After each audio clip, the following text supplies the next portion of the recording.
Rindu. Ya guys, hari-hari ada orang rindu. Dah berapa hari Tokek tak ada dalam ni guys. Semuanya rindu. Yang ni alhamdulillah dah bunting. Dah bunting ibu ni kita kena keluarkan hari ni. Kerja pun banyak, badan pun letih lah guys. Tak larat. Apa pun kerja tetap kita kena kerja kan. Kalau tak ada siapa nak bagi kita hasil hari-hari kan. Okey. Yang ini semuanya patutnya hari-hari kena tukar. Kita buat besok lah guys. Hari-hari Tokek nak relax sekejap. Rehat sekejap.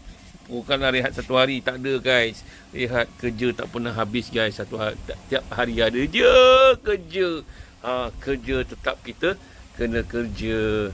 Okey guys, Tokek nak bagi makan dulu tikus-tikus ni. Lepas tu Tokek nak rehat-rehatkan badan dulu untuk hari ni. Bye-bye.